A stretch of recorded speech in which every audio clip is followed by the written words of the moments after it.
आज के सेशन में मैं आपको खुशामदीद कहता हूँ। देखें, मैंने वही शीट ओपन की हुई है। गुज़श्ते सेशन में हमने कंडीशनल फॉर्मेटिंग की बकाया जात चीज़ों को समझा था और टेबल फॉर्मेट को भी समझा था और टेबल एज अ स्टाइल, इसको भी, इन तीनों चीज़ों को हमने डिस्कस कर लिया था। बेसिकली हम जब ये टेबल बनाते हैं तो यहाँ पर डिज़ाइन की टैब ओपन होती है और इसके अंदर ये बहुत सारी चीज़ें हमने ऑलरेडी डिस्कस कर ली थी। इसके बाद मैं चलता हूँ आज की एक बड़ी मदे की अगली सेल्स के अंदर की तरफ। देखिए, यहाँ पर मैं इसको क्लिक करता हूँ तो यहाँ पर बहुत सारे ऑप्शन आते हैं। अगर मैं नहीं क्लिक करता हूँ तो जैसे इसके ऊपर क्लिक करता हूँ तो यहाँ पर मेरे पास, यहाँ पर मैंने कर्सर रखा हुआ था, वहाँ पर एक रो ऐड हो जाती है। मैं इसको कंट्रोल जी कर देता हूँ। अगर यहाँ पर मैंने एक रो ऐड करनी होती है तो एक तो तरीका यह है कि यहाँ पर क्लिक करके इंसर्ट शीट रो कर देता हूँ तो यहाँ पर हो जाती है, ठीक है ना। मैं कंट्रोल जी करता हूँ तो मेरे लिए बजाय इसके कि हर दफ़ा इधर जाके इस तरह करना, तो मैं कोशिश करता हूँ कि यहाँ पर राइट क्लिक करके तो इंसर्ट कर देता हूँ, ठीक है ना। राइट क्लिक करता हूँ और आई, देखें आई के नीचे ये लिखा हुआ है तो मैं आई प्रेस करता हूँ तो यहाँ पर इंसर्ट हो जाती है, ठीक है ना, यहाँ से। और कॉलम के ऊपर अगर मैं यहाँ पर क्लिक करता हूँ और आई प्रेस कर देता हूँ जस्ट, तो ये यहाँ पर इंसर्ट हो जाती है। फिर अगेन अगर क्लिक करता हूँ तो दोबारा इसके ऊपर क्लिक करता हूँ तो ये इंसर्ट आ जाती है। देखें, ये हेडर था, लाजमी है, इसलिए यहाँ पर हेडर इसका आ रहा है, ठीक है। उसके बाद मैं इसको भी डिलीट कर देता हूँ, इसको भी डिलीट कर देता हूँ आपकी समझ के मुताबिक। और फिर यहाँ पर हमने इंसर्ट का ये डिस्कस कर लिया है। इसमें मेजर चीज़ें बहुत सारी, काफ़ी और चीज़ें हैं, लेकिन मेजर दो चीज़ें हैं जो मैंने आपको बता दिया कि इंसर्ट यहाँ से रो करना और यहाँ से, सॉरी, यहाँ से कॉलम इंसर्ट करना और यहाँ से रो को इंसर्ट करना, ये मेजर चीज़ें हैं। उसके बाद डिलीट है। ऐसे ही डिलीट शीट रोज़, देखिए मैंने इसके ऊपर क्लिक किया हुआ है, ये 8 नंबर रो है, तो मैं इसको डिलीट शीट रोज़ कर दूँ तो देखें ये 8 नंबर रो हमारी डिलीट हो रही है। मैं कंट्रोल जी करके इसको वापस ले आता हूँ। इसी तरह मैं अगर कॉलम को करना चाहूँ तो कॉलम, टेबल को करना चाहूँ तो टेबल, टेबल शीट करना चाहूँ तो क्लिक करूँगा तो वो पूरा टेबल ही वो देखिए पूरी शीट डिलीट हो रही है। कंट्रोल जी करूँगा तो शीट वापस नहीं आएगी। तो मैं इसको यहाँ से क्लोज कर देता हूँ और डोंट सेव करता हूँ तो मेरी शीट, अगर मैं दोबारा ओपन करता हूँ तो वो मेरी शीट को एज इट इज़ वापस आ जाती है। वो मेरी सेव नहीं हुई थी इस वजह से। उसके बाद फॉर्मेट का आ जाता है। यहाँ पर आप row height, column height, auto fit, auto fit से मुराद ये है कि मैं अगर इसको यहाँ पर ऐसे कर देता हूँ तो यहाँ पर मुझे ऑटो फिट की कमांड लगानी होगी, ठीक है। यहाँ पर मैं क्लिक करूँगा और ऑटो फिट करूँगा तो ये इसके ऊपर क्लिक करता हूँ तो ये देखें, सॉरी, यहाँ पर और ऑटो फिट कॉलम विड्थ, तो ये देखें ऑटो फिट हो जाता है। ये मैंने ज़्यादा रखी हुई है तो इसको मैं क्लिक करके तो इसको करता हूँ तो ये देखें ऑटो फिट हो जाता है। सॉरी, यहाँ पर ऐसे नहीं, ये ऑटो फिट है। और फिर अगर मैं सबको इस तरह करके, मैं बेसिकली करता इस तरह हूँ कि अगर मैं सबको एक इक्वल देता हूँ तो यहाँ तक क्लिक करके ना, एक अगर मैं थोड़ा सा इतना कर दूंगा ना, आप देखें ये ऊपर 13.14 या आप देखें 13 विड्थ आ गई इसकी, तो आप देखें सबकी 13 हो जाएगी। और अगर मैं सबको कम करना चाहूँ तो यहाँ पर कम भी कर सकता हूँ। और मैं अगर इनको सबको ऑटो फिट करना चाहूँ तो उसका बेहतरीन हल यहाँ के इन सबको सिलेक्ट करके और किसी जगह पर भी यहाँ पर रख के, यहाँ पर भी रख के डबल क्लिक कर देना है ऐसे, तो ये देखिए ये ऑटो फिट हो गया है। ये इस मुताबिक हो गया है, ये इस मुताबिक हो गया है, लेकिन ये कुछ खास अच्छा नहीं जज रहा, तो इसलिए मैं इसको थोड़ा सा इस तरह कर देता हूँ। तो ये देखें ये मेरे सारे इक्वल आ रहे हैं और खूबसूरत भी लग रहे हैं। तो ये मैंने फॉर्मेट का बता दिया आपको, ठीक है। और यहाँ पर इसको हाइड रोज भी कर देते हैं। ये रो हम हाइड भी ये कॉलम हाइड कर सकते हैं, ये रो हाइड कर सकते हैं।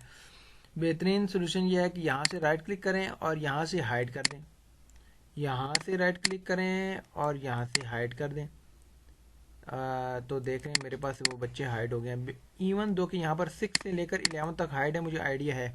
यहाँ पर भी जी के बाद समथिंग हाइड है, लेकिन वो मुझे यहाँ पर शो नहीं हो रहा। और आप देखें यहाँ पर छोटी छोटी वो कॉलम की 2 लाइनें, अगर मैं यहाँ पर जूम करता हूँ तो आपको नज़र आ सकती हैं, ठीक है ना। ये देखें ये 2 लाइनें यहाँ पर नज़र आ रही हैं, 2 लाइनें यहाँ पर। और अगर मैं जूम आउट करता हूँ और आपको दोबारा दिखाता हूँ तो मैं इसको यहाँ से शुरू, आखिर से लेकर शुरू तक क्लिक करता हूँ और मैं डबल क्लिक कर देता हूँ तो देखें वो शो हो गया, ठीक है। इसी तरह अगर मैं यहाँ से लेकर इसको यहाँ तक सेलेक्ट कर देता हूँ और जस्ट डबल क्लिक इधर करता हूँ तो देखें वो सारे शो हो गए हैं। और मैं अगर इस सब को इतना करके तो यहाँ तक 22.50 इसकी विड्थ रखता हूँ तो देखें यहाँ पर ये 24 हो गई है, 22.50 यहाँ आएगी। और मैं अपने तरफ से भी दे सकता हूँ। इन सबको सिलेक्ट करके यहाँ पर राइट क्लिक करता हूँ और यहाँ पर मैं रो हाइट 22.5 है तो मैं इसको 20 भी कर सकता हूँ। और इस तरह कॉलम की जो है वो भी मैं कर सकता हूँ, राइट क्लिक करके कॉलम विड्थ और अपनी तरफ से 10 दे देता हूँ। और सॉरी, ये 0 हो गया, कंट्रोल जी कर देता हूँ और इसको यहाँ पर मैं 10 कर देता हूँ। तो आप देख सकते हैं कि ये 10 विड्थ में सारे कॉलम आ गए हैं मेरे, ठीक है ना। अगर मैं किसी एक कॉलम की विड्थ देखना चाहूँ तो मैं राइट क्लिक करूँगा और कॉलम विड्थ देखूंगा तो यहाँ पर अब 10 शो हो जाएगी, ठीक है ना। और अगर सब के सिलेक्ट करूँगा तो शो करने की कोशिश करूँगा तो भी उसको 10 शो करना चाहिए, क्योंकि मैंने उसको नंबर्स में दिया हुआ है, ठीक है। उसके बाद ये फॉर्मेट तक आपको मैंने बता दिया है। मैं इन सब को अपने मुताबिक कर देता हूँ, थोड़ा सा इस तरह कर देता हूँ, सारे इक्वल हो जाएंगे और आपके सामने अवेजा भी हो जाएंगे अच्छे तरीके से, मतलब शो हो जाएंगे, ठीक है। इसके बाद मैं आपको बताना चाहूँगा ये ऑटो सम बहुत ज़बरदस्त फार्मूला है। मैं ऑटो सम का मतलब है प्लस करना, इन शॉर्ट। ये फार्मूला कब काम करता है, देखें मैंने जस्ट यहाँ पर रखा हुआ था और ऑटो सम जो है ना उसके ऊपर क्लिक किया तो उसने ऑटोमेटिकली डिटेक्ट कर लिया कि ये सम जो कर रहे हैं, ग्रैंड शीट हमारी जो बनी है उसका इंग्लिश से लेकर पाक स्टडीज़ का एरिया यहाँ से लेकर यहाँ तक उसने ऑटोमेटिक सेलेक्ट किया। मैं जस्ट इसको एंटर करूँगा तो देखें ये मेरे पास 510 आ गया है, ये टोटल इसके मार्क्स आ गए हैं और यहाँ पर हर बच्चे के मार्क्स ऑटो सम में उसने ऑटोमेटिकली डिटेक्ट कर लिए हैं।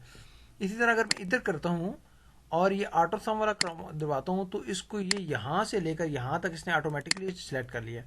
और मैं इसको अगर ऐसे लेकर चलता हूँ तो देख लें आप, इसने सारों को कर लिया प्लस और यहाँ पर इसको भी प्लस कर लिया, इवन दो के इसको ज़रूरत नहीं है बहरहाल। और यहाँ पर इसने फ़िल्टर भी बता दिया। ओह, इसने फ़िल्टर में क्या बताया है देख लें, वही सारी चीज़ें जो आप यहाँ पर देखना चाह रहे हैं। फॉर एग्जांपल मैं बताता हूँ आपको, जैसा कि पाक स्टडीज़ में आया तो ये मैंने सम का फार्मूला लगाया, सम मतलब प्लस करना। अगर मैं इसको एवरेज करता हूँ तो यहाँ पर मुझे पता चलेगा कि इन सब की एवरेज जो मार्क्स हैं वो 35 हैं। एक और तरीका भी है, देखिए मैं इसको सिलेक्ट करता हूँ, नीचे किया तो आप अगर देखें कि यहाँ पर एवरेज 34 आ रही है, 2 को मैंने क्लिक किया है और टोटल इसका जो है ना 68 बन रहा है, मतलब इन दोनों अमाउंट्स का। अगर मैं इन 3 अमाउंट्स का चेक करता हूँ तो यहाँ पर मेरे पास मज़ीद ये आ जाता है। और अगर मैं इन सब अमाउंट को पकड़ता हूँ तो मेरे पास देखें टोटल 300 आ गया है और यहाँ पर काउंट 9 आ गया है और एवरेज 33.333333 एंड समथिंग। अब यहाँ पर 350 क्यों आ रहा था बताए आपको, मैं कंट्रोल जी कर देता हूँ और अगर इसी को यहाँ पर सम में लेकर आता हूँ तो 350 क्यों आता है, क्योंकि उसने यहाँ पर टोटल मार्क्स भी ऐड किए। मैं इसको क्या करता हूँ, डबल क्लिक करता हूँ और 109 टोटल 109, मैं इसको यहाँ से डिलीट करके पाक स्टडीज़ को बल्कि 109 की बजाय मैं 108 कर देता हूँ। सॉरी, ये इसका 109 नंबर पर सम का फार्मूला है ये बेसिकली। मैं पाक स्टडीज़ के इस पूरे की बजाय यहाँ पर मैं इस सारे को सिलेक्ट कर देता हूँ और ओके कर देता हूँ। देखने 300 आ गया। अब मैं इस सारे को यहाँ पर लेकर जाता हूँ तो यहाँ पर मेरा सारा चेंज हो जाएगा। अब मैं अगर इसको यहाँ पर एवरेज करना चाहूँ तो 35 आ रही है। मैं इस सब को एवरेज करना चाहूँ तो मेरे पास एवरेज आ जाए 33.3333। क्यों आ रहा है ऐसा 35, डबल क्लिक करूँगा, देखिए उसने यहाँ से सिलेक्ट किया है। मैं यहाँ पर भी इसको कम कर सकता हूँ, ठीक है ना। बेसिकली इसको मैं अगर यहाँ से डिलीट कर देता हूँ तो यहाँ पर मेरे पास एवरेज ठीक आ रही है इसकी। इसी तरह अगर मैं काउंट करना चाहूँ तो ये टोटल 9 है, यहाँ से यहाँ तक अगर सब्जेक्ट्स देखना चाहूँ। और उसके बाद मैक्सिमम मार्क्स, मिनिमम मार्क्स, सम तो बता दिया है और डेविएशन कितनी आ रही है इसकी, वेरिएबल कितना आ रहा है इसका, और मोर फंक्शन जो है यहाँ पर हम इसको hyperlink, count, max, in, sum, if, ये भी हम इसको डिस्कस करेंगे इंशाल्लाह।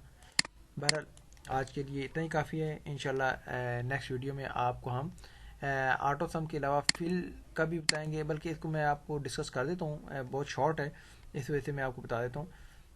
देखें यहाँ पर जो है ना वो इसको मैं डिलीट करता हूँ और फिल का है कि आपने अगर यहाँ पर मैंने क्लिक किया है तो मैं चाहूँगा कि ऊपर वाला इससे नीचे आ जाए। और ये बेसिकली इसलिए होता है, देखिए मैं ये डाउन करता हूँ ना तो ये देखिए 7 के ऊपर रखा है तो ऊपर 17 है ना, तो मैं क्लिक करूँगा तो ये ऊपर वाला नीचे आ जाएगा। इसकी शॉर्टकट की है control D, D mean duplicate, ठीक है। तो आप इस तरह कर सकते हैं। अगर ये राइट से फिल करना चाहें तो आप राइट वाला ले सकते हैं, ये इतना ख़ास करामत नहीं है और ना ही ज़्यादातर इस्तेमाल। इसी तरह क्लियर है, तो क्लियर फॉर्मेट भी हो सकता है। क्लियर ऑल करूँगा तो ये देखिए ये ज़ीरो हो गया बिल्कुल, ठीक है ना। ये भी हमें ज़्यादा ज़रूरत नहीं है। हमने सीधे से अगर क्लियर करना तो यहाँ से यहाँ तक सेलेक्ट किया और डिलीट का बटन दबाया और ख़त्म। तो आज के लिए इतना ही। इंशाल्लाह नेक्स्ट वीडियो में हम सॉर्ट एंड फिल्टर सर्च करेंगे और फाइंड एंड रिप्लेस करेंगे। जज़ाकुमुल्लाह खैर। अस्सलाम वालेकुम वरहमतुल्लाहि वबरकातुहू।